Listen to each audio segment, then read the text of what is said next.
Hello and welcome to Starring Springfield. Of course, this is a podcast that reviews the movies that star the cast of The Simpsons, and this week we're doing something a little bit different to our usual programming. We are unlocking one of our exclusive Patreon podcasts.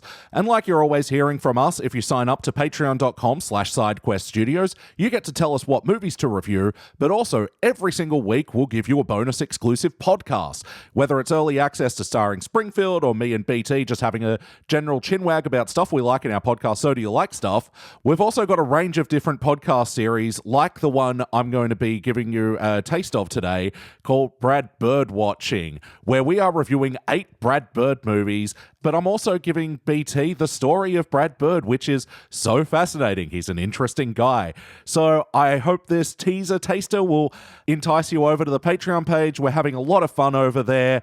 Come join the community, patreon.com/sidequeststudios. And yeah, here is our Brad Bird watching episode reviewing The Incredibles. 'Cause I'm as Brad as a bird now. And this bird you're watching.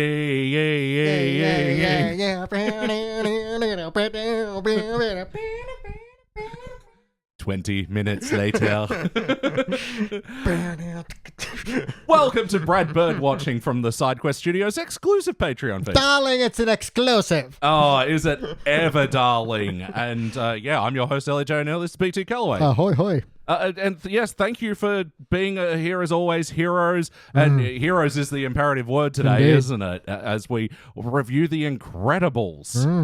And what an incredible time it was. But as we do on Brad Bird Watching, we need to catch up with Brad. We need to tell the story of where are we on our flight of Brad Bird? Yeah, as he... How did he get over here, over into Pixar land? Did he fly into the window and then they just had trouble letting him out? As they do, and so fine, he works here now. Yeah. Oh, you know, we know he's had a tumultuous past with Disney, so yeah. Yeah. So yeah, where we left off, Brad Bird, a tumultuous past with Disney. I feel like you got to hammer it. When we last left our hero. Oh yeah, it is literally the podcast for that, isn't it? Yeah. Previously on Brad Bird Watching. Yeah, I can't do that. Mr. Bird. Mr. Bird. Anyway, he had 8 great seasons of The Simpsons, but left to pursue his greater ambitions and his original ideas. But Warner Brothers rejected his original ideas and great ambitions, but offered him the project of Iron Giant. But as we know from last time, the Iron Giant did not make bank. And look, you can make as good a film as you want, but ultimately you got to make bank. Yeah, and I mean, we can give it all the cubic zirconia as we want, and we did, but... You cannot take those cubics to the bank. Yeah. But this combined with the fact that Warner Brothers were heavily investing in advertising and promotion of another film at the time, Wild Wild West. Wiki. Meant that despite rave reviews from critics, us included, about 25 years too late, but whatever, Iron Giant received little fanfare and many theaters dropped it from their rotation earlier than planned. And as we said in the review, to be fair, it is a difficult one to make an ad for and to sell kids on because it doesn't quite fit that easygoing family fun mold. And it's a bit out of time. Like, I don't know if 50s nostalgia is coming back around again yet. And it certainly has some pretty bleak moments as well. Yeah, so I appreciate, this is not the easiest thing to sell to kids, especially.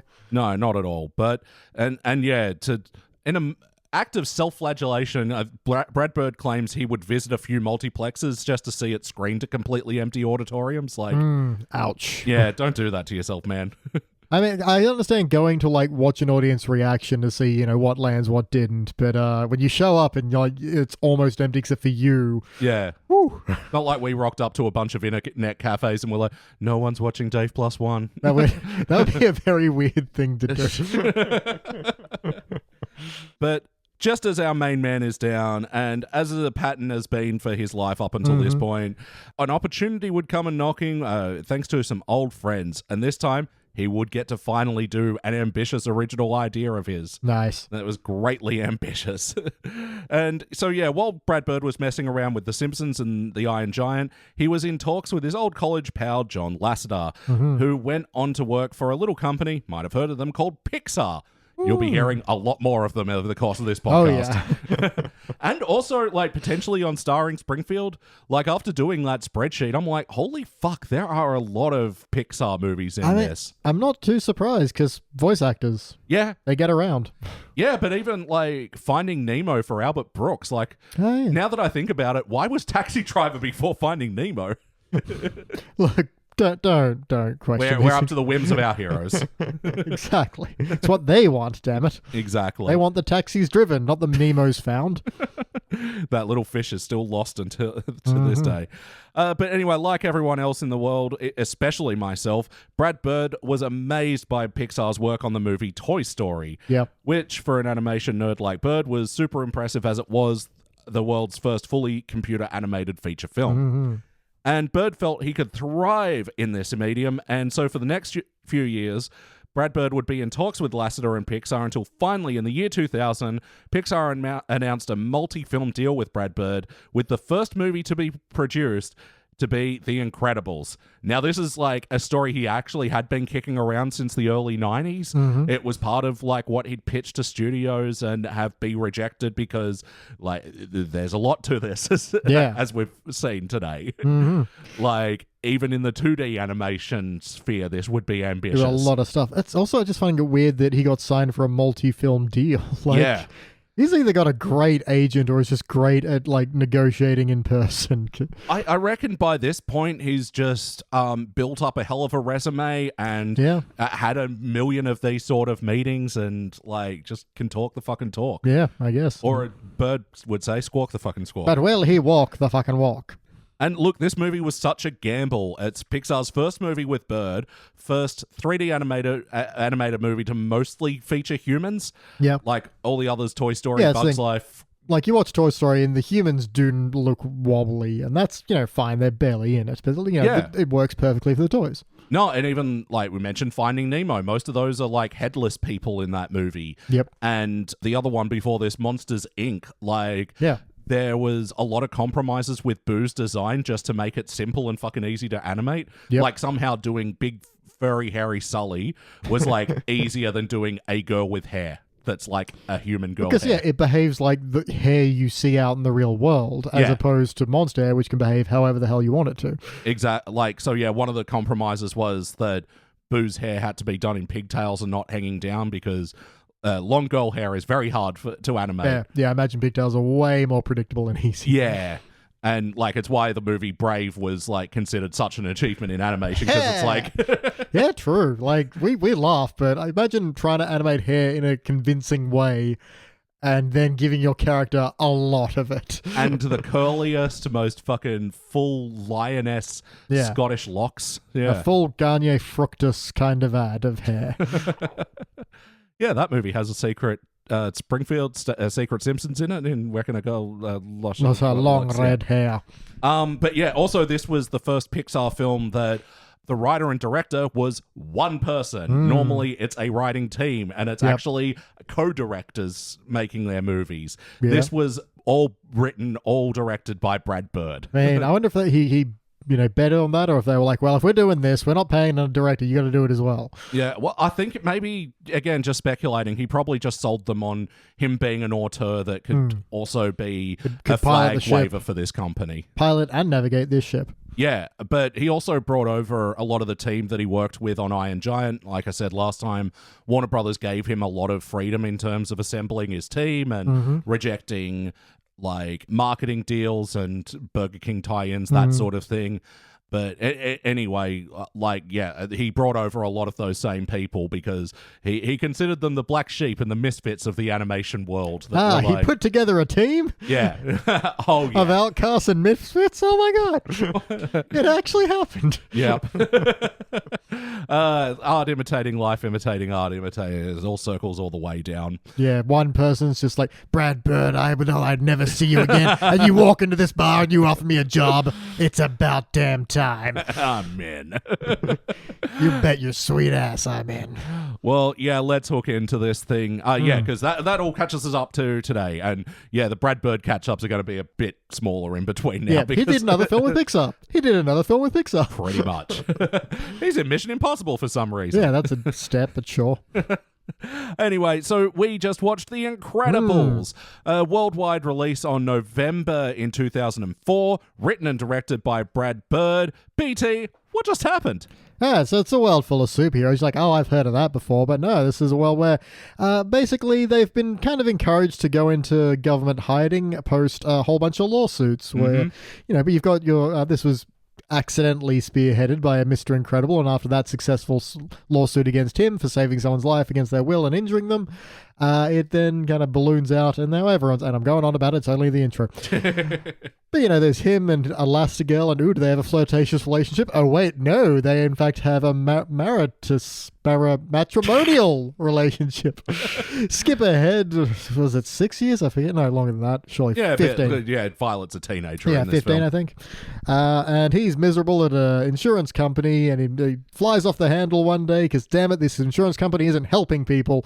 He gets himself fired. What's a superhero in hiding to do when he's offered a mysterious but yet lucrative opportunity where just has to fight a robot, finds himself back in the saddle, back in action, loving life again, when it was revealed, in fact, this was indeed a trap to build the perfect weapon against him.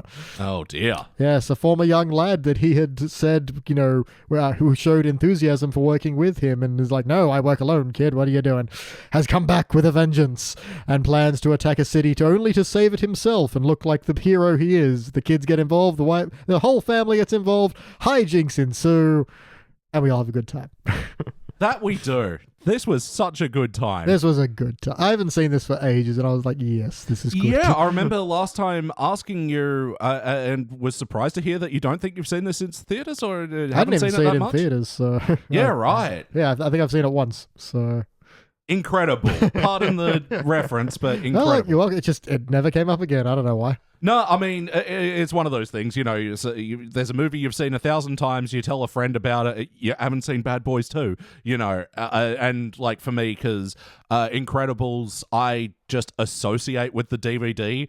To me, it's like one of those ones that would show up on like the previews on DVDs for DVDs. Yeah. Like it'd run through like this, The Matrix, Swordfish, yeah. like about the for potential that one of scene. Yeah.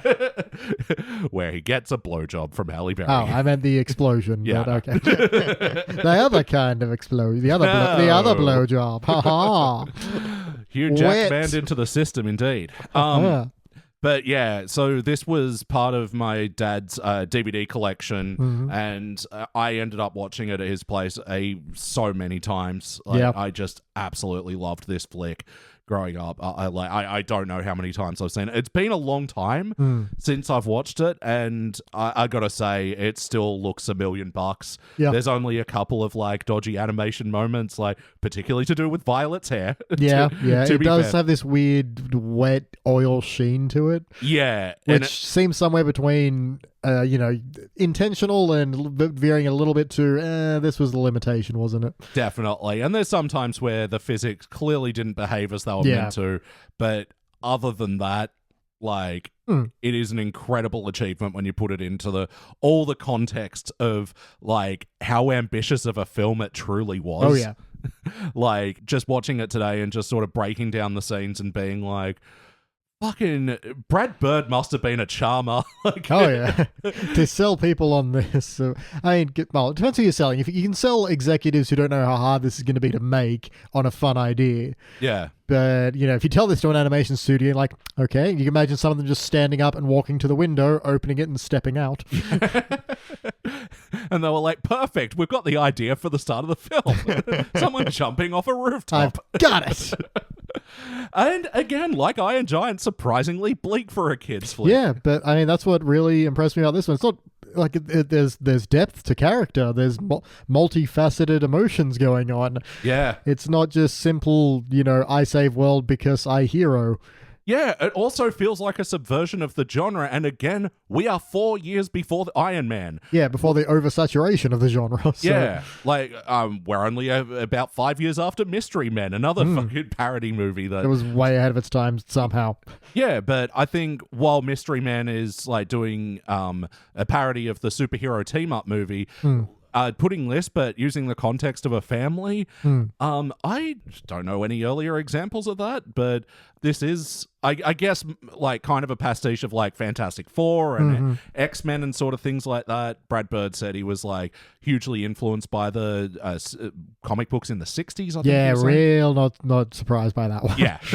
Like all of Syndrome's base, and especially, the soundtrack has very that era of like comic book, even like James Bond of that era. Oh, yeah. This is gadgety. Yeah. It's like I love the mix of that with like the Everything's got a pod on a tram. Yeah. and yeah, the music in this is so good. And for my prog fans out there, yeah, the theme song is in 5/4. So it's very much that Mission Impossible groove. That dun dun dun dun dun dun dun dun. When I was listening to it, I was like, fuck, I wish I played this for my recital at music uni. This would have gone off. It's so jazzy and fun and explosive. Yeah, because unlike the Mission Impossible one, which has intentionally a bit of a, not dreary, but like dour kind of sound to it, this is much more upbeat. Must be something, just about 5/4 that is, because it's not 4/4, is kind of keeping you on edge a little bit. Yeah, I think because to explain it as simply as possible, you got 4 beats in a 5/4. Stay with me. First 2 beats are a value of 3. The second 2 are a value of 2. So it's and so there's something about those 2 uneven pulses happening side by side that's also kind of very sneaky and like and drive it a little bit forward. Like how you're navigating and trying not to get caught. You have to do bigger leaps and sometimes then you have to da da da da da. But sometimes you have to da da. Yeah, he gets it. But yeah, mixed in with like the ensemble, the very fucking Cowboy Bebop theme as well, and it's so good. It's so good. Indeed. I'm getting ahead of the rankings here already, aren't I? We got to play a game. All right. So it's not starring Springfield. We're not starring, but but also Brad Bird stars in this. All right. Well, oh, you didn't know? No, I don't know anything. Oh, man. So there was a lot of things with the casting that, again, like Pixar were like, okay, we'll trust you with this one, but like because he insisted on Craig T. Nelson playing Bob, and Helen Hunt as Elastigirl, and like Helen Hunt. Holly Hunt? There you go, Holly Hunter. Yeah, that's what I meant. Sorry. Different to Helen Hunt. Yep. And the playing Violet was Sarah Val, not a name known to in acting circles much, but she was actually just someone who was on the NPR program This American Life, and he was like, she's our Violet. All right, he heard the voice and was like, yep. Yep. Yeah, but he couldn't get an actor to play the character of Edna Mode. No one quite got the mode that he wanted. So he was like, fuck it, I'll also act in this thing. Ah, nice. So I didn't expect to do this, but BT on the IMDb BB. The extra B is for Brad Birdwatching. Where did Brad Bird rank? I mean, you've got all the others for the core 4, then it's the 6th. 9, 10, 11, 12, 13. Okay, so he buried himself. You got to put him behind Sam Jackson. Sure. 18. Oh, wow. He was behind Bud Lucky, who voiced Rick Dicker. Don't know who that is. He was like the agent that was like, thank you for your work. You've truly saved the day. That one. Yeah, the iconic role that everyone likes quoting. Rick Dicker. Rick Dicker. But no, the main game that I wanted to play today was Did This Make Bank? Or Bank or Tank? Whatever we call it. BT, with a budget of $92 million, did this make bank? I mean, come on. Yes, it did. Well, you might be surprised. It made $631.6 million. Yeah, this fucking destroyed. Yeah, we all know. And Brad Bird might have loosened his stance about tie-ins and merchandising and all that I imagine sort of that's part of what helped him sell it to the studios. Like, you'll have action figures out of this. Yeah. You can have McDonald's tie-ins. That's very organic to it. All that. And also this has a video game tie-in, so we might expect to see it on our mates over at Cinema Arcade's podcast at some point. I do actually remember having the video game and it being like, one of those ones where you get to swap between a whole group of different things, and the levels are catered to that person's powers, and it being an interesting game because of it. All right. Well, and look, because I don't ever prepare anything, I have, of course, improvised a questionnaire of my own as we have gone through Brad Birdwatching. So, every time I add a little question to this, and we're up to, several questions now. Excellent. So, for its Brad Bird ranking, first question, were there any birds? Oh, gosh, surely in those many jungle scenes. There were surveillance birds that were robots. Oh, duh, those birds. I am technically not counting that as a bird. So Birdbot is still a bird. We have gone through 3 Brad Bird films, no birds. This is like reverse nepotism. It's like, are you a bird? Well, you're not in my movie. Oh, there were birds that flew up during the Iron Giant in one of those. I mean like featured. Featured birds, yep. Okay. All right, next question. Were there any ham dinners? As seen in Short Circuit. Maybe in Leftover Night there was a mix of different things there, but I did not see a ham. Yeah, that's true. There was meatloaf and steak. However, I feel like I need to change this maybe to family dinners. That feels like more of a staple of a Brad Bird film. Yeah. Next question. Were there any robots? So many. Oh, yeah. So we are 3 for 3 for robots in Brad Bird films. That man loves himself a robot. Wow, wonder what the movie's going to be that breaks this streak. I'm curious as well. And, also, I have to, I've adjusted the question as I've gone, but family dinners, I think, is there one in Iron Giant? There's probably, we can't have dinner because I'm working. She's trying to sit him down for dinner when he's like saying grace. Okay, yeah, that's right. I am counting it. Yep. So yeah, family dinners, robots, and then of course in this one we get the ultimate question: were there any dummy thick moms? Good Lord, there was. Ding, ding, ding. Yes, indeed. Launching 1,000 memes. Oh, were there ever? And, to jump ahead to Incredibles 2, it felt like there were a few more egregious angles in that movie. I remember when I was watching, it's like, wow. Because in this movie, she kind of looks at herself in the mirror in her suit and these days, and she kind of has this sigh not the Elastigirl I used to be. Yep. But in Incredibles 2, they've culture's come around. We don't expect our women to be fucking mirage thin anymore. No. and we like our thick guys. They're saving lives. Baby Got Back is now our national anthem. So, well, point being, this gives us a score of 3 out of 4 Brads out of Bird. Excellent. So, that's pretty good for a third movie. That's powerful. But to plow on with the index questionnaire, BT, for better or worse, what's a moment that stands out to you from this one? Look, I'm not even sure, because at a certain point I did just start watching it and enjoying it as a movie, which is nice. This kind of fell under the Star Wars category of me, where I didn't actually take as many notes as normal because, first of all, I've seen this one a lot. I've got a lot of familiarity with it. And I was just captivated by a thing I enjoy.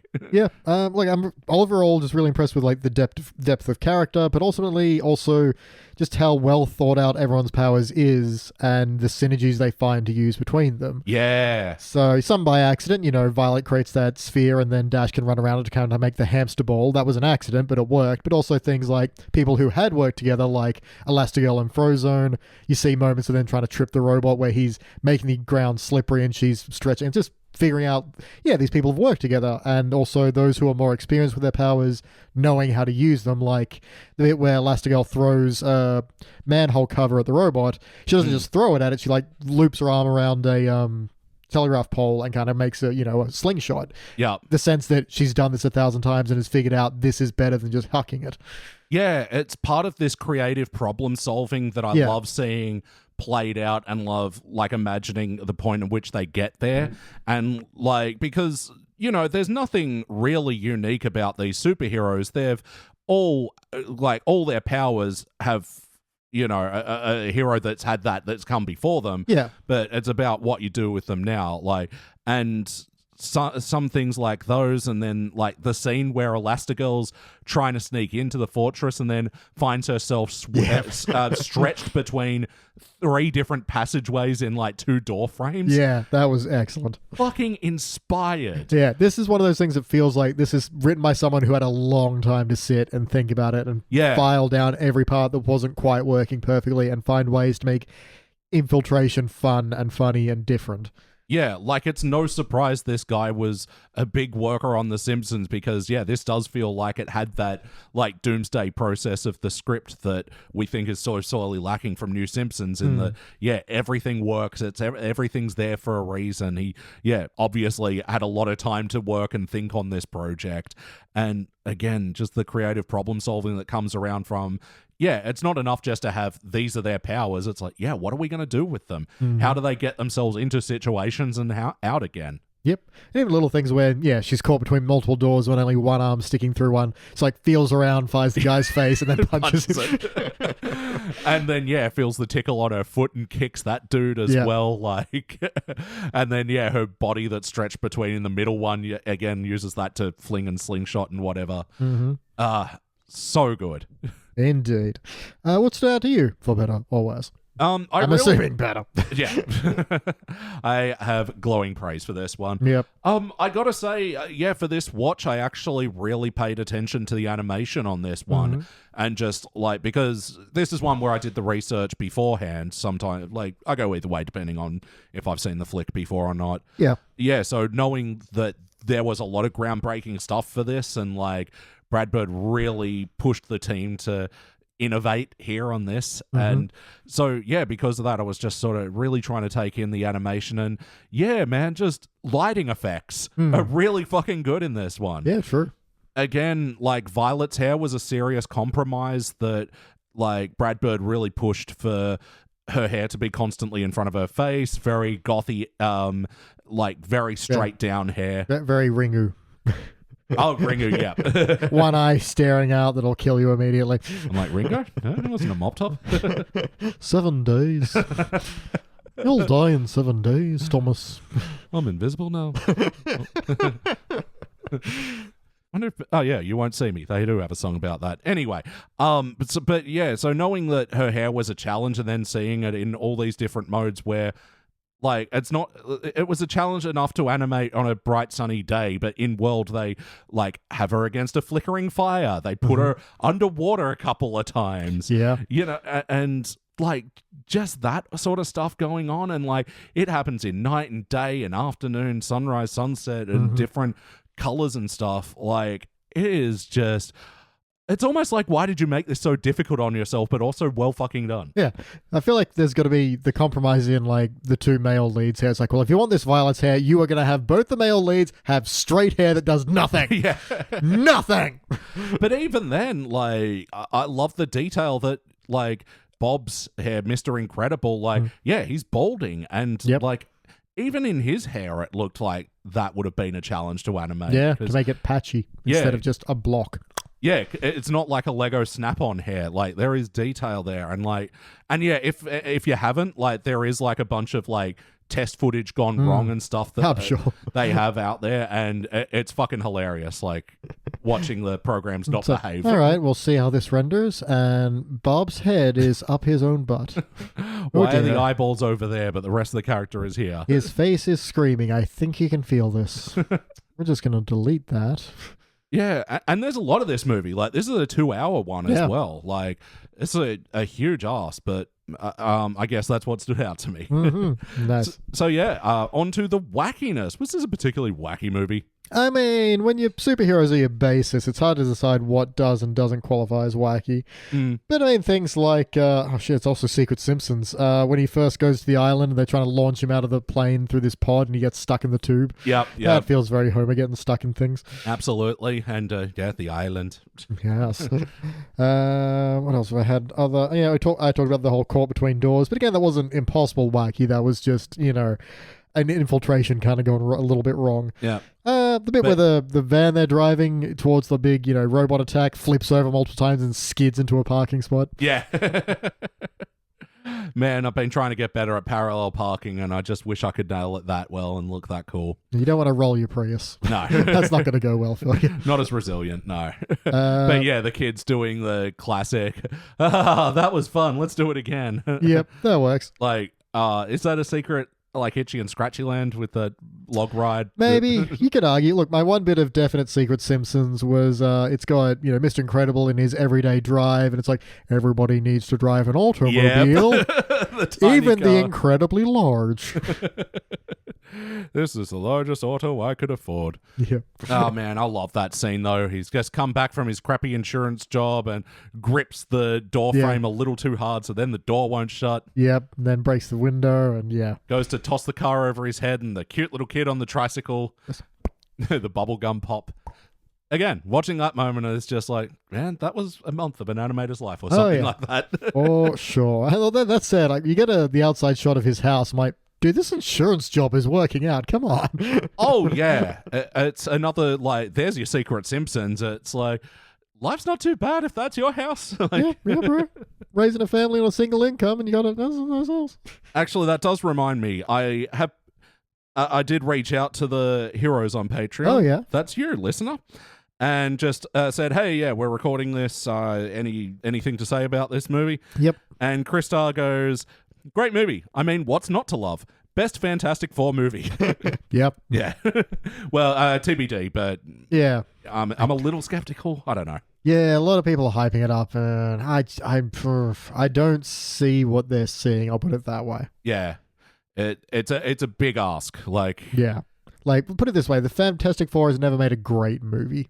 No. So, I don't, and also, it's one of those ones like, why do they keep remaking this? Yeah. Like, I guess the first couple didn't bomb, but it's not got the... Usually something bombs and they never touch it again. Like, think of Catwoman. Yeah. You know, they've just never even tried again. And that this one, for some reason, keeps coming back. It's like someone in Hollywood believes in it. Anyway. Yeah.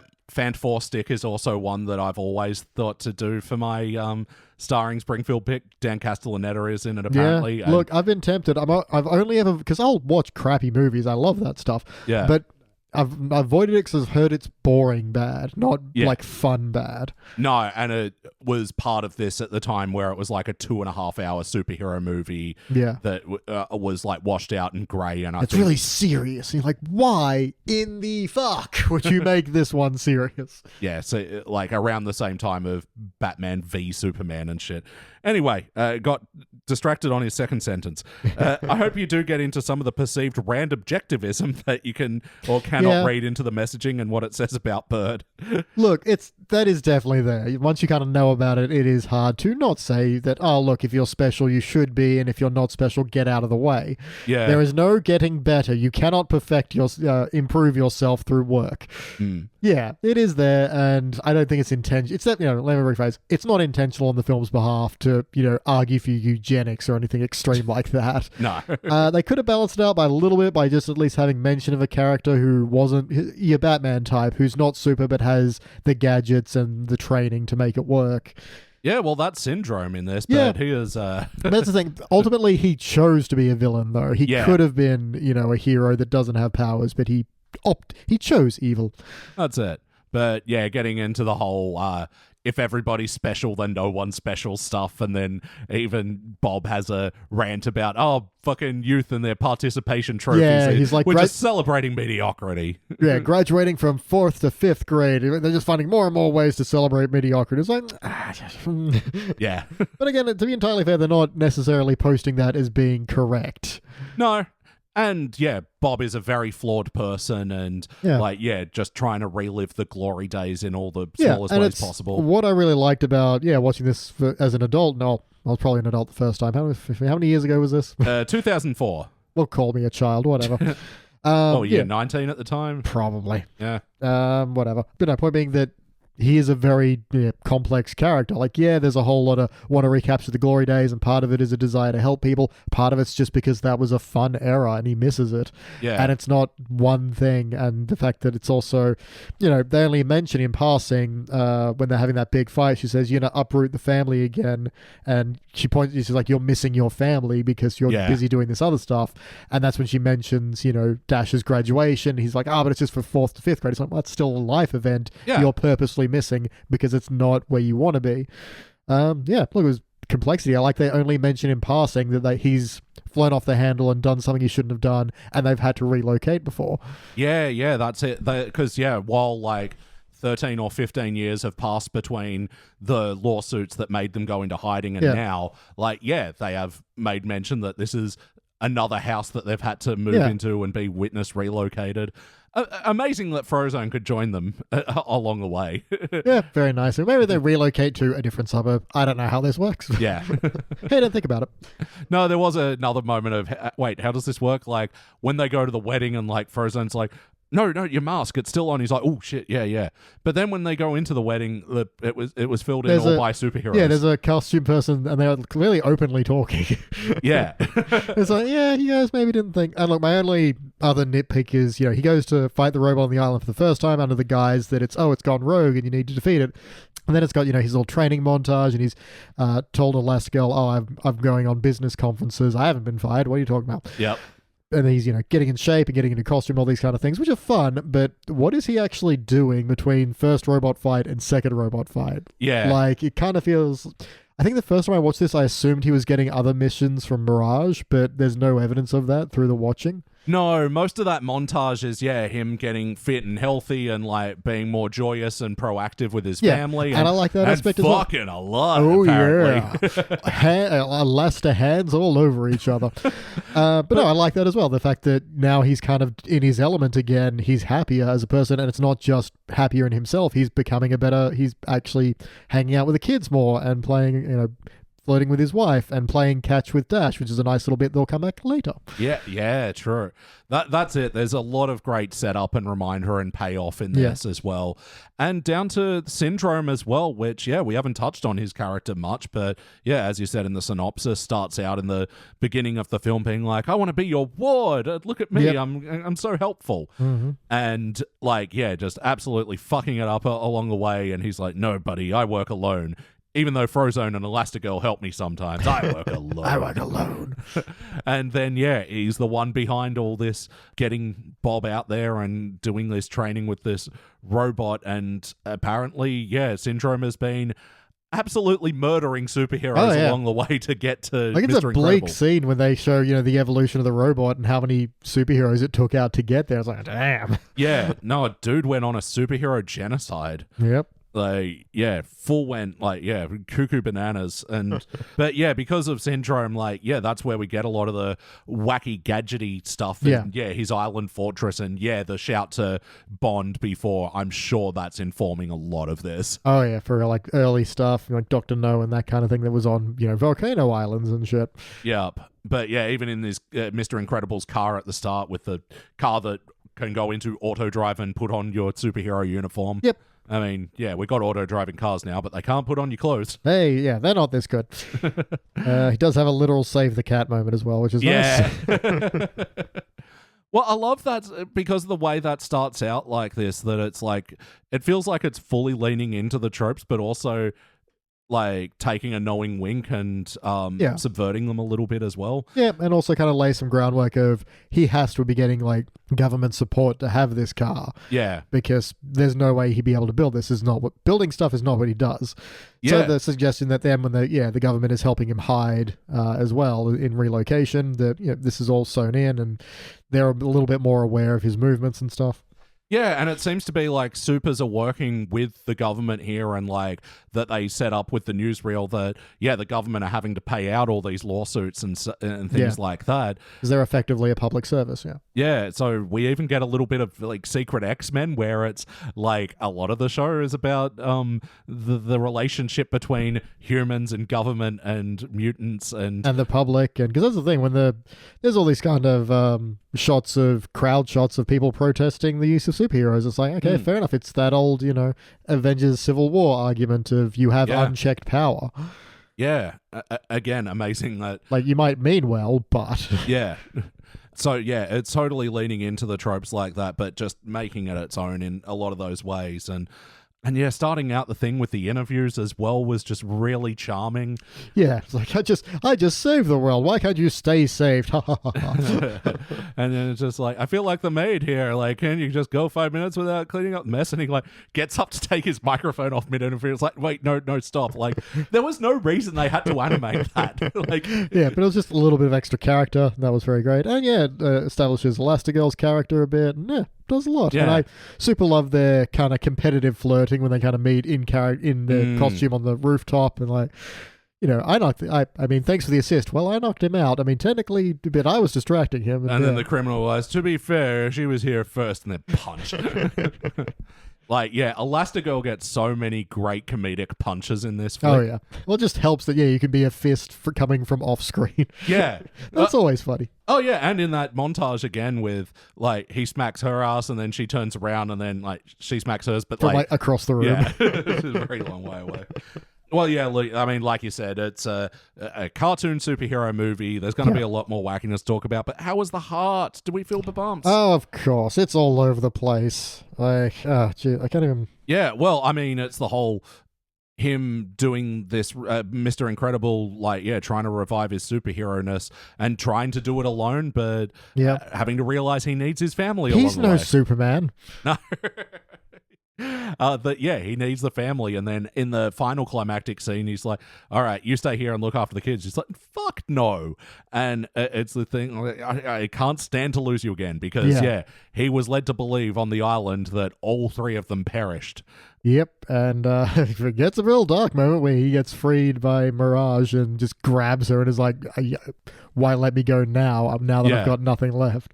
Yeah, exactly. Yeah, so this place, it goes a few some places, or hints at them at least, but little heart like Elastigirl pulling weird faces when feeding the baby. That's like, this is cute. It's like, "You are, Mom, you're pulling faces." "No, I'm not. You are, dear." I love this because it implies a conversation they've had to have a million times. So you're not even. Oh, they're like, they've pointed her out. She's like, "No, I'm not." "No, I don't." And then she kind of realized, "Oh, I do." Yeah. No, she reminded me of Linda Belcher in that moment. It's very cute. Well, just the whole montage of, having a purpose in terms of superhero again has brought some of the passion and the love back, and that's good. Yeah, that's nice. Yeah, and with Elastigirl, like, finding out that Mr. Incredible, he's been fired for 2 months at this point, and like tries to track him down, and what has he been up to, and suspicions of infidelity, and like all that, like. It just makes it so satisfying, like, because she's like reluctantly going along and like getting him out of this situation, but she just falls back into the superhero-ness so easily. Yeah, because I think the subtext, she's been kind of missing it too, and being back in action is fun. Yeah, but she's been able to deal with the idea of, okay, that was the past, we're a family now, this should be our focus. Definitely. A bit I super like, and it kind of leads into a heart moment I wanted to mention, was the whole bit where, the plane crashes and the family wash up on the island and the kids are kind of huddled around a little bit scared. And she's like, "Okay, so those action movies you kids watch," and they're like, "Yeah," and they kind of have this expression of, "Oh my gosh, we're on adventure." And she goes, "Yeah, the guys here will not exercise restraint. If they catch you, they will kill you." And their face just kind of drops, so they kind of get the gravity of the situation. I super love that. And then Violet kind of running out, and when she goes to leave and saying, "I'm sorry, I wasn't good enough to put a force field around it," and kind of no, it was wrong of me to put that much pressure of you out of nowhere, but when the time comes, you'll know what to do. It's in your nature, it's in your blood, you'll be able to do it. And she does. And I like the detail because, I mean, that's something that's clear, but Brad Bird said, he catered the powers to the personality types as well. And Violet's whole thing of, being a very nervous and anxious teenager, like, comes down into a character model of, the hair being in front of one eye the whole time, and her powers being, to turn invisible and to put a force field around it. Like, but when she gets more secure in leaning into those powers that she has and like works with what she's got, then she gets the confidence to put her hair behind her. Put her hair behind her. And talk to the cute boy at school. Without going invisible. Good for her. So I found another moment of whack is, Syndrome's having his first little monologue, and even after he says, "I can't believe you caught me monologuing," but then he chucks Mr. Incredible around a bit, then throws him too far, and he's like, "Now I gotta go find him so I can keep talking." No, I love this because, again, it's like playing with the tropes and subverting them, and like, because it's even set up where Mr. Incredible and Frozone are on that stakeout, when they're trying to do, low-level superheroing under the guise of, "Oh, we're going out bowling." And, they're just having a superhero bro chat. It's like, "Oh, so I've got my back against the wall. He's got me completely in the palm of his hand." And you know what? They start monologuing. Like, I love that because, it's doing the cliches but playing with them as well. And, like, it just makes it incredibly fun. Yeah, and even in that one where they then go to the fire to try and rescue some guys, there's, again, that limitations of their powers. Like, Frozone's like, "Well, can't you create water from out of the air?" It's like, "It's a fire. There is no water in the air." "Well, can't you break through a wall?" It's like, the building is burning down. It can bring the whole thing down on us. I'm angry and dehydrated right now. Like, Samuel L. Jackson as well. Like, what a just his line of like, "Freeze! I'm just getting a glass of water. I'm thirsty." And again, the animation, like, so, yeah, we don't see how it plays out. We just see explosion and then ruckus and whatever. But then, yeah, when they come back and all the cops come in and see, yeah, their workmate completely frozen, but, yeah, had just shot the bullet. And, man, that ice effect that was surrounding him looked so fucking good. Yep. You can tell this was made with tender loving care. Absolutely. Yeah. There's a bit where they're all caught, all in, shackles or whatever, the electric shackle things. I wrote digital crucifix. Yeah. And like Mr. Incredible's finally have that moment of like, I'm sorry I've not been there for you. I got so caught up in all this. And in the background, Violet's just escaping. And it's like, let him continue. Yeah. It's like, we need to hear him apologize. Yeah, exactly. And then she gets to have, again, the confident moment for the unconfident character of okay, if you're done now, Dad, let's, how about we escape now? So good. But ultimately, did this feel like an episode of The Simpsons? Yeah, like a lot of the humor, I mean, especially that bit I just mentioned is pretty Simpsons-y. If The Simpsons were going to Fantastic Four, you could imagine it being pretty similar to this. Yeah. Mr. Incredible's physicality in the beginning is definitely implied to be like Homer's. He's, implied to have a very dead-end job that's not going anywhere. Homer would have the inherent feeling of, I can help people. Like, it may not be the first thought to his mind, but it'll come around eventually. Yeah. So, look, there's plenty of DNA of The Simpsons in this.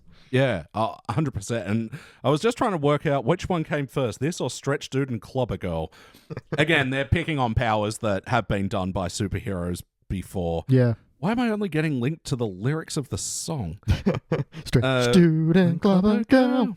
Again, another great song. Mm-hmm. Timu, what the fuck? No, when did this movie come out again?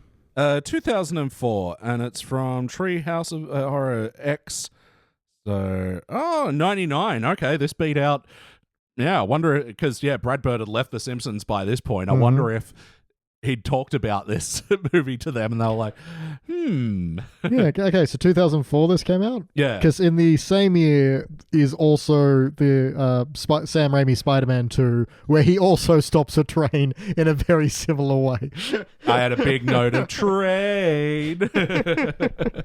So that's, we saw two movies where this almost played out almost exactly the same. There we go. It's a secret, the world's first horror movie, the train's coming right towards us. No, it did make me think, there is an interesting YouTube video to be made of that, trains in movies. Yeah. Yeah. And in Uncharted 2, because that sequence is awesome. Yeah. Anyway, feeling like a Simpsons. Yeah, honestly, this reminded me of Stretch Dude and Clobber Girl so much because of, like, even down to the fact that their villain is, like, a fan-turned-psycho, Also fair. Yeah. Because, you can tell Syndrome's thing started out from being an obsessive fan that, then that turned when he got a moment of rejection. Yep.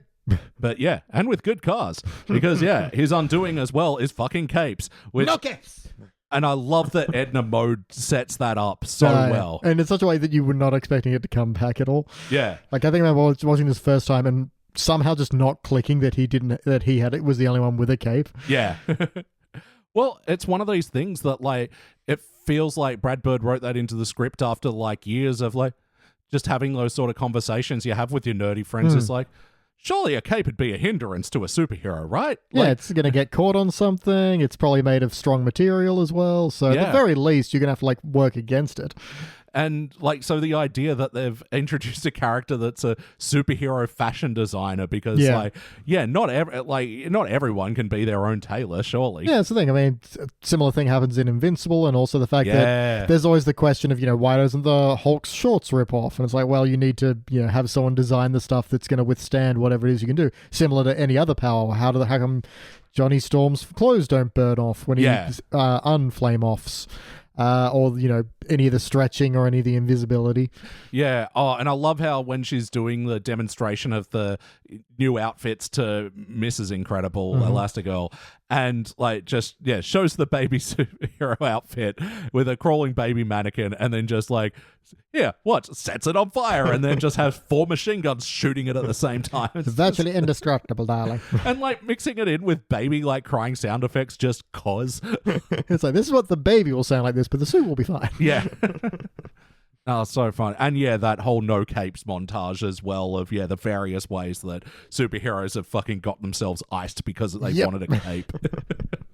Why? I mean, I'm assuming it just became a cliche at some point, but yeah, why a cape? Well, they just dramatic, I suppose. Fair enough. Yeah, they flap in the wind like a flag.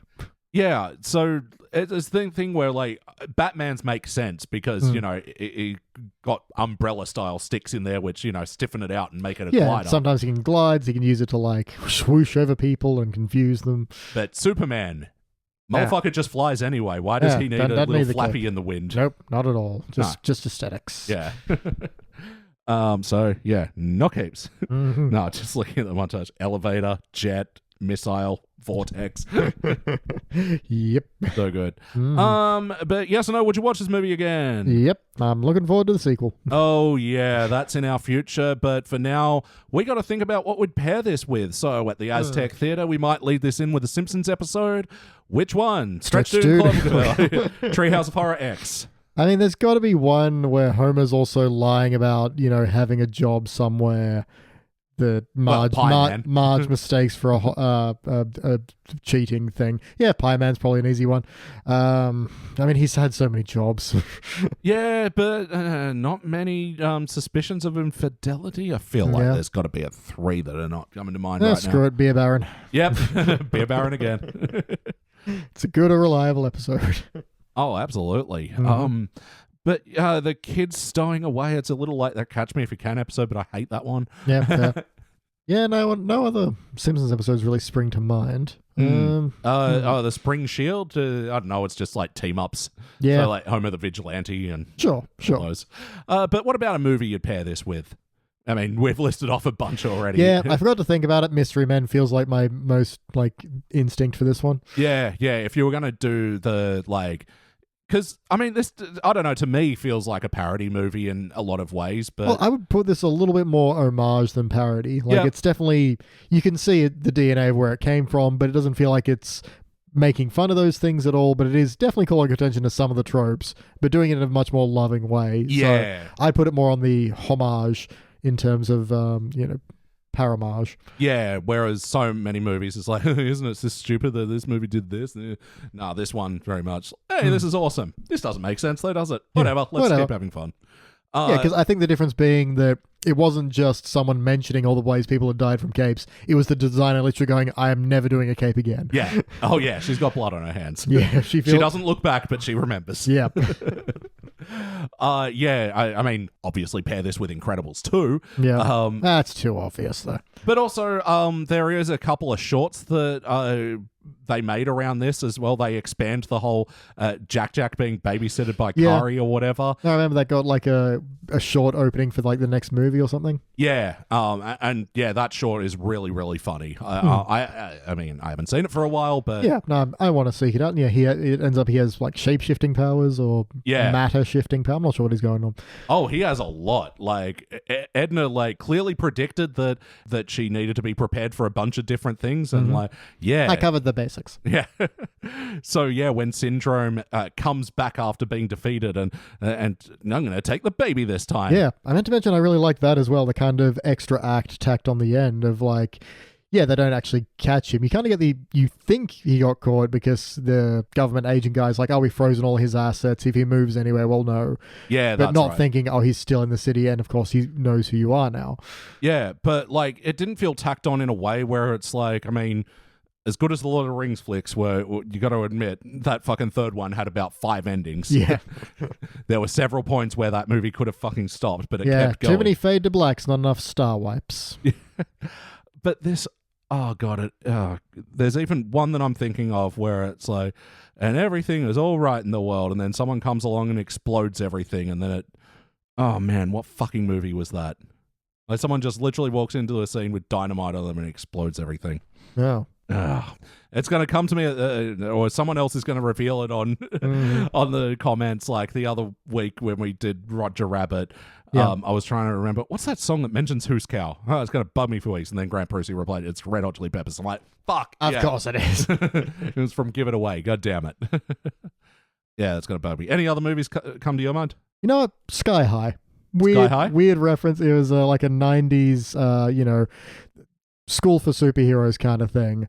And my girlfriend was a big fan of it, and she was like, I haven't seen it for years. I'm like, well, do you want to sit down and watch it? We'll see if it holds up. And look, it's goofy 90s fun, but fun is fun. So that's where he's got, two superhero parents who are just waiting for his powers to kick in. And are they? Will they? What does it mean to be a hero? Am I going to team up with the other weirdo rejects who have weird powers? And are we going to fight? Yes, we are. I just remembered it was Hot Fuzz. Yeah, I was trying to think. I'm like, maybe you mean the bit in Hot Fuzz where someone accidentally activates the mind that's sitting in the... Yeah. Yeah, you think everything's all right, the crime's been solved, and the bad guys are done away with, but there was still one left, and then, they activate the mine and then explode, and that gets an extra act. But, again, not in a way that feels tacked on. Same with this. And I do love in that scene where Syndrome's like, his big plan is to bring this robot that he destroys after it sort of takes out the town a little bit, and it immediately fucking backfires on him, and he immediately screws it up. Yeah, I was kind of curious, because I knew that happened. I was like, okay, but how does that happen? And it does kind of work by the robot... Literally the same thing Mr. Incredible says when he shows up is like, let me guess, the robot began to wonder why it was working for you and lashed out. And they're like, yep. And then that's pretty much what happens. It sees, this guy took my arm off. Well, I can disrupt the remote control he's got. Pew. Yeah. I don't need you anymore, buddy. And the only thing tough enough to penetrate it's itself. Very sus line. But BT, what would you like to change about this one? I mean, I mentioned kind of my only gripe was the sense of, why does Mr. Incredible assume this was not a one-off job? Yeah. Like, when Mirage hires him, she's like, hey, we've got this rogue robot, and that gets him back into training, but he could have been keeping fit and in training anyway. It feels like he's preparing for ongoing missions, which aren't happening. So just something else of we got to send you to here to do something. Just busy work to keep him distracted, and maybe also check out some of his other... the limits of his powers while they build this extra robot. Just something to fill in from the first time he goes to stop the robot on the island to the second time where he gets ambushed and the whole plan gets explained to him. Something to fill in that space as a motivator for him, staying in shape and doing all this extra stuff rather than going, well, that was a fun one and maybe I'll work out for a week and then kind of forget about it because you're back to why bother. Yeah, it does seem like there is some sort of ongoing thing that he's doing, but they don't show it or even, say specifically. Even just the line of, Mirage saying, stay in contact, we'll need you soon. Yeah. And he'd be like, oh, I'm back in the game, Or even just stay in shape. You never know when we might need you next. There's something like that, yeah. Yeah, it's a small gripe, but it is one that stood out to me. Also, there's a weird little bit right at the end where after the family has saved everyone, that, there's a couple of just old guys who are like, that's some old school heroes, and there's no school like the old school. I'm like, who the fuck are you? I tried to look this up. I couldn't find anything, but if I had to guess, I think they might be based on a couple of the 9 old men that I was talking about in the first episode, the people who worked at Disney that Brad Bird greatly admired and everything like that. If I had to guess, they might have been based on some of his favorites. Still an extensive stretch, because I was like, okay, were they in the beginning and I just don't remember them? But if you don't remember them and you've watched this a lot, it feels very self-congratulatory, I guess.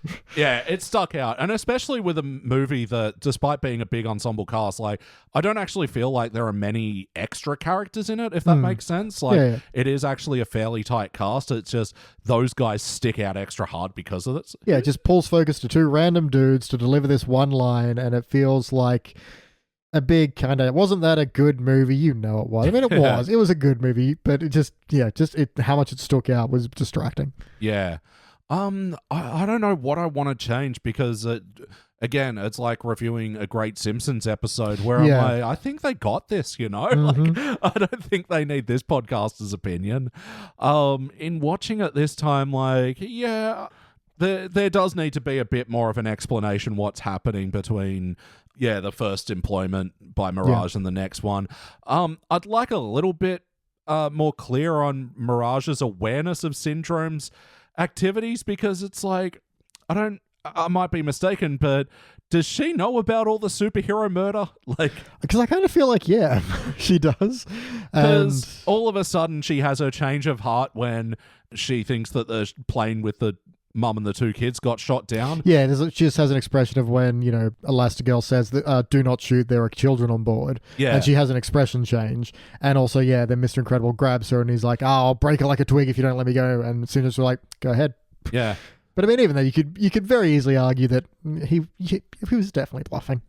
Yeah, well, and I mean, because later on it's implied that there's a relationship between Syndrome and Mirage, and like he goes to kiss her, and oh, come on, baby, Yeah. So it is a question of like, what is Mirage's fucking culpability in this? Like, what does she know about what happened to the superheroes? It was another thing of like when I was watching this, like, okay, I can't remember what happens to her. Does she like get an evil turn and someone knocks her out? Or does she flip at some point? And it does turn out that she flips, but feels like if you were this on board with the plan up until this point. Yeah, because it is implied there is dozens of superheroes that failed the robot test. Yeah, and she presumably sought them all out. Yeah. No, so that was a bit unclear to me. Maybe there is a line that explains it away, but I was looking out for it and I didn't notice. And I feel like there would be enough of a thing to go like, I don't know. There's something to clean that up. But otherwise, not that huge a deal. Yep. Yeah, I think we're here. Yeah. Yep. I think it's final note time. Final notes. What is your first of the final notes? So back in the past, before superheroes get cancelled, the villain robbing the bank is Bon Voyage. Yep. I like that. Great opening villain as well to start the movie off. Yeah, I think they kept it tight with the villains in this one as well. Like, and in that scene as well, Syndrome's cape. That's the first hint what gets that attached to it. Yeah, it's the first hint that capes are a problem. Mm-hmm. But it also illustrates, the reason why you don't have a young ward with you is things can go wrong. It sets up all that perfectly, and like, he's got the gadgets, but he's a young kid, so that they're kind of faulty and don't work great. Yeah. And Mm-hmm. Also, the cat's name in that opening scene is Squeaker. I love that, especially when he goes, "Ma'am, gentlemen, Squeaker." Yep, naturally. And when they're getting interviewed, I love how that ends up on the last clip is Elastigirl retired and leave the crime fighting up to all the men. I don't think so. I don't think so. And just fades out on that. Oh, it's so good. Like, again, it's like taking a documentary trope and just like leaning into it, using it to full effect. Love it. Yep. Yeah, the thing it says to young Syndrome when he gets into the cab and he's like, what is he saying? Credit boy. He's like, you are not affiliated with me. Yeah. Already speaking the superhero legalese required to... This child is not affiliated with the Mr. Incredible in any way. In Mr. Incredible Industries. Mm-hmm. Vague question is, what era is there any of this in? Because the opening stuff all looks like it's the 50s. Yeah. So, and that, like, I got 90s vibe from, like, the modern stuff, but also that wouldn't make sense. Yeah, like I accept it. It's just a stylistic choice. Yeah. And it's meant to invoke that, golden era of comics. I get it. It's just me sitting there being like, yeah, the grainy footage for the interviews looks, and it's all black and white, and it's like, what era is this? Yeah. Vaguely somewhere between the 50s, 60s, 70s, maybe 80s as well. Yeah. Also, that this opening bit of the plot is hinged on a person committing suicide as well. It's very dark. And the absurdist idea that someone who, went to commit suicide would then, sue the superhero for saving them because, you didn't save my life, so you just made my day worse. You'd like, well, I mean, if you'd like, I don't know, crush their spleen or something on the landing, and now not only are they still alive, but they've got a worse life for it. Yeah. Again, this is Secret Simpsons because it is dark and it's humorous. I love it. Yep. There's a bit where the kids are fighting and then Elastigirl's trying to keep them apart, but then they're fighting more and Mr. Incredible's lifted up the table. And then the second the doorbell rings, they like snap back to normal family. Yeah. Again, with creative problem solving, what does a fight with this family look like of the kids antagonizing each other, and how do they use their powers to fight? Dash just running around in circles slapping Violet every now and then, and she force fields. And hey, no force fields. And with all the animation talk before as well, haven't mentioned, again, the force fields look great. Yep. Again, seeing how like the purple light of those bounces against everything else, like just an incredible feat of animation. This good thing they named her Violet, given the hair color and the force fields color. They could not possibly have predicted. Again, very, very convenient that these powers all work with these personality types. And Dash, damn, they're really good at naming things. Yeah. I know they address it in the movie Mufasa, and I don't care because I'm not going to see it. But, like, yeah, it's like naming your kid Scar. And it's like, hope he gets a scar one day. It's like, yeah, just fingers crossed. Gonna put him near a whole bunch of knives and just hope for the best. But yeah, unless Dash did demonstrate his powers as a baby, because fair. I think there is an implication that because they think Jack doesn't have powers. Yeah, so maybe something would have appeared a bit early because Jack's presumably less, one-ish or maybe less. Maggie age. Yeah. This is Secret Simpsons. Yeah. Maggie's secret powers of being a sniper. Oh, yeah, and Wallace Shawn makes another appearance on our podcast feed. I love it. Just playing the most turtleish, sniveling fucking insurance. Oh, like my next line was literally the bit where, Mr. Incredible's like, are we not supposed to help people? And he's like, the law requires me that I say yes. Yeah. And yeah, I was talking around him and it's like, yeah, all of his corporation's like a big enormous cluck. Yeah. All of his fucking Weasleyness and like, you're teaching the people all about the loopholes and how they can get around. The intimate knowledge of our entire working system. Inconceivable. He is just the perfect voice for this character. Again, this is just a perfect bit of casting in this movie. Like, yeah, that is something we haven't meant. Like, I think everyone is who they meant to be in this fucking flick. Definitely. It is just so well cast. A bit where the agent guy picks him up and he's like, what was I supposed to do? Someone was in trouble. It's like, someone's always in trouble. Yeah. Like, yeah, fair. Dash's teacher reminds me of adult Stewie Griffin in that Family Guy movie. Yeah, no, I know what you mean. Yeah, looks exactly like him. Mr. Incredible first goes to Edna Mode. She's, there's like an agent answers the intercom and she kind of pushes him out of the way and says, who are you? And he kind of leans in and he goes, it's you. God, you got fat. Yeah. I love the character. It's so fun. Like, and I love just the dialogue between them. And like, she's like, oh, I could not do anything. I'm far too busy. You push too hard, darling. Okay, I'll do it. Like, just that they're having two different conversations, yet it gets the same result that he wants. Like talking herself in very intentional circles. Yeah. And that she shows like a bit more affection towards Elastigirl than she does to a Mr. Incredible. I really like as a detail. It's like, tell me when you get back. I do enjoy our chats. But even the provoking the suspicions of infidelity or whatever, men when they get to that age, they stray and all that sort of stuff. Yeah. It's just like, do you know where your husband is? Of course I do. Do you know where he is? Yeah. You can tell that this is a gossipy bitch. You can tell she loves her gossip. I couldn't possibly tell you what happened between Elastigirl and Mr. Incredible. No, I couldn't tell you anything about that, darling. Yeah. I love the setup as well early on that Elastigirl really notices the small details. Like she picks off the little bit of rubble from Mr. Incredible after the fire and then, notices the hair of Mirage on his suit and all that sort of stuff. Like, that's set up very early on that she is the more sneaky of the two. Meticulous, yeah. Yeah, whereas I think it is shown that, like, Mr. Incredible, like, he thinks he's being all sneaky and hitman when he's first in the thing, but, like, because it is a simulated thing, like, he's allowed to get away with this stuff, whereas, like, Elastigirl, she's just so much better at that. Working as a team. Look, Syndrome's line of, now you respect me because I'm a threat, look, that's real, and also informs his character very well. It's like, now you take me seriously. Haha, villain.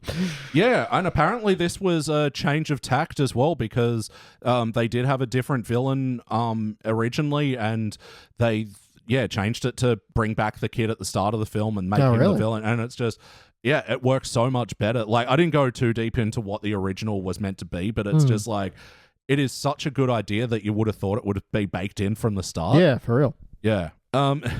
There was a moment where I got reminded of my own note-taking when Mr. Incredible first gets the call, and it's like, this message will only play once, and it will self-destruct, and so rushing around to find a pen. It's like, will this knife work? No.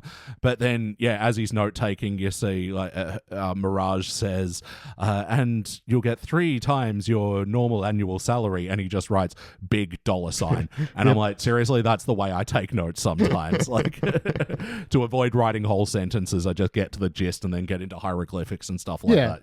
The important information you need, big dollars. Yeah. Edna Moses' quick line of like, it's both bulletproof and machine washable. Yep. That's new. I know that's new. I thought you'd appreciate that. And yeah, his fight with the droid at the opening as well. Very cool. So smart put together when he figures out, oh yeah, it can destroy itself. I can't destroy it. And then makes it pull out its own brain. That was just such an awesome sequence and such an excellent capper to that. Mm-hmm. Oh, yeah. Another Edna line is my next one. So, no powers? Well, he'll look fabulous anyway. Yeah. Mom's a boat. Mom is a boat. But again, it's a good example of that synergy I was talking about, where it's like they're in the middle of the ocean, so Elastigirl becomes the boat, and Dash starts kicking to be the motor. I think it's a really important thing in the subtext there that, like, yeah, she asked Violet to put up a force field while they were in the plane. Mm-hmm. She wasn't able to do it, especially because she's never tried to do one that big. Mm-hmm. But then to solve the issue of, they're in the middle of the ocean right now, Elastigirl and Dash are able to solve the problem, but Violet just kind of has to go along with it. Yeah. I think there is a good subtext there of, like, her not feeling helpful. Feeling like she's dead weight at this point, Yeah. No. Fuck, it's a good movie. Absolutely. Yes, it is. Yeah, the whole sequence with Dash running away from, like, the spinning saw blade hover vehicles that are chasing him. That's just... I wrote hover Beyblades. Yeah, cut really fast and looks really good and works really, No, it's so well done. And then, sprinkling in the Violet as well because this is a mode where this is their first fucking superhero outing and it's a real trial by fire here. And, they are only just staying one step ahead fucking slightly because... Yeah, the guards aren't supers. They're kitted up, but and that they're able to deflect them. Oh god, it's again the creative problem solving going on here is excellent. Yep. Although it's one of those things that always makes me think about, the admin behind all this. Yeah. To be like, well, now, if you want to get certified on the flying discs, you have to go through the 2-week training course that includes safety, things like that. It's like, you can't just put a guy on a flying saw disc and just expect him to know what to do. There's a whole process here. These guys have to have regular shifts, have to have proper breaks. Yeah. Otherwise, you're just going to have injured workers on your hands. Is that what you want? This does seem like a private enterprise, though. I don't feel like he's having to adhere to government standards. Not government standards, maybe, but you still need to regulate breaks and shifts, and people need to know what's going on. Yeah. I was thinking, though, because, we do have that scene earlier where, Mr. Incredible's lying to Elastigirl going, oh, they're sending me off on a business conference. And she's like, I've never done that before. I guess they're moving you up in the company. I like to think one of these guards are having those moments. It's like, oh, I can't this weekend, honey. I've got to go for flying Beyblade chaining. And she's like, oh, a promotion? It's like, the one we've been wanting know it. Next step can be chief guard. I'm going to be the one who says, stop, show me your ID. Well, Mrs. Donaldson, I'm really sorry, but it seems like he was killed by an 8-year-old. He was really fast, though. Very, very quick. Yeah, no one ever thinks of the family of their henchman. Pair this with Austin Powers. Yes, definitely. Kari the babysitter's fucking perfect. Like, it almost makes me wish that they were able to squeeze the short into the movie, but also you get enough. Would have given things away. Yeah. She's so confident. She's crapping on about playing Mozart for babies and just such a motor mouth. Or even just the phone messages they get later of like, things are getting weird. Please come back to just, actually, I'm fine now. Yeah. Look, it's a very cute little line of, Elastigirl still, once they're all freed, and Mr. Incredible thought everyone was dead, and Elastigirl's still kind of scolding him. He's like, you keep trying to pick a fight, but I'm just glad you're alive. Yeah. No, the arguments that those two have are so real in this as well. And it also brought me to a time where, because they were arguing about directions, and it was like, oh yeah, GPSs happened in my lifetime, and like, they weren't always on phone, and like, because like when I used to work as a clown, like that was whereis.com first existed, and I had to print out the directions and refer to them and like go over the map the night before to know exactly where I was going. And just the idea that, oh yeah, for better, this is an argument that doesn't really happen anymore. Yep. Now we've given us a united enemy. Oh, well, Google told me to go that way. Well, fuck you, Google. Yeah. Thanks for that one, Google. When the robot's first attacking the city and Syndrome's got it on like the news screen, he's like, you got to admit, this is cool. Yeah. I planned it, the robot's going to burst out, and it's very dramatic. Again, perfect casting. Jason Lee, we haven't said. He's fucking awesome. He's destroying here. Absolutely. Yeah. Again, that scene with Elastigirl bringing down the hard word with the kids. Doubt isn't a luxury we have right now. Oof. Yeah. Powerful. So Absolutely. She had so many good lines. Oh, that was the line I was trying to think of with, Syndrome, when he discovers Elastigirl and the kids here. He's like, oh, Alaska, and you two have been busy. This is so cute. Yeah. Yep. Okay, so there's a bit where Syndrome's, talking about, even after I save the city and I'll be the hero for a while and then I'll just sell my inventions and then everyone will be super. And when everyone is super, no one is. Yeah. Which I think calls back to something Dash says when, he's like, you can't show your powers or whatever. Yeah. But I don't think that feels like a through line exactly. Yes, they both say it, but I don't think it's got the same impact of, oh, what have I been teaching my children, or anything like that. So yeah, well, I mean, it's saying the same thing from two very different perspectives of the kid who has to be down on everyone else's level versus the guy who wants like no superhero to feel special anymore because us mere mortals are just as good or whatever. And look, you can take that a lot of different ways. I'm going to take it as the way it feels like the movie intended, not malicious or like you can't be special unless you were born special. Fuck you. Yeah. When Frozone comes in at the climactic end battle, and again, the argument he has with his wife, very funny. But then, he enters the scene and, like, does all of his Frozone stuff and, like, produces a pair of skis out of his boots, which then turn into a snowboard. I'm like, this is just so fucking cool. Yeah. But again, it also speaks to the idea that, he's developed his tech over time to figure out what's going to be the best way to skate around on ice. So, yeah. But, like, there was no reason for it to be skis first. Nope. It could have just gone straight to versatility. board. Sometimes you need skis, sometimes you need a board. But that it had to go through skis first. It's like one of these things where you have to cycle through all your weapons in a game to get to the one you want. Like, anyway. But it was cool. We also mentioned there's a bit of foreshadowing where we see Mr. Incredible and Dash playing catch, and in the climax he throws the remote and Dash runs out to get it. I'm like, that was good, like setting that up without feeling like anything was being set up because it was just part of the montage. And then led to another thing where it felt like this is such a real family. In their climactic moment of the movie, they are arguing about how the remote works. Like, this feels like a high-stakes action movie that meeting, arguments you've had with your family over the years. Yep. This is so rooted in real human experience. So relatable. That's the thing. For a superhero movie, this is very real and very human and very relatable. I mean, that's it. And that was the magic of Pixar in its golden age, is that, it made us feel for toys. It made us feel for fish. Yeah, what if things had feelings? Like, I have feelings. I'm going to relate to this. Oh. Yeah. Now, Inside Out 1 and 2, feeling for our feelings. Yeah, honestly, that's all my note. And I like the same with the Underminer. I was about to say that's my other secret Simpsons, because the Underminer is a mole man. Oh, true. But I just love the meta thing of like, I'm undermining the ending here, and like, not everything's reset to zero. No, it's really good. Do you have any more notes? That's it. All right, it's time to rank this thing. Oh, wait, no, it isn't. It's first time to thank you, heroes out there. You are the true incredible ones. And thank you for supporting us in everything we do, like yes. watching birds.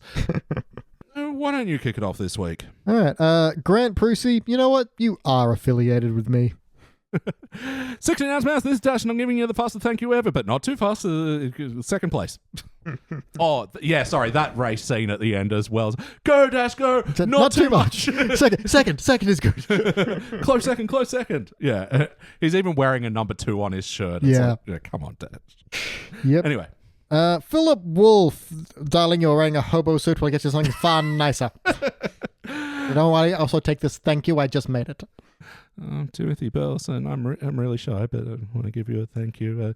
Wait, I've had a big adventure now. I'm confident. Hey, I'm Violet. That's how it works. Let's see. Stephanie, you have no powers. You know what? You look fabulous anyway. Chris Tarr. Hi, Mirage, and I'm sending you an iPad that will say thank you, and it will self-destruct. AlmightyK. I won't exercise restraint if I find you, and thank you. No.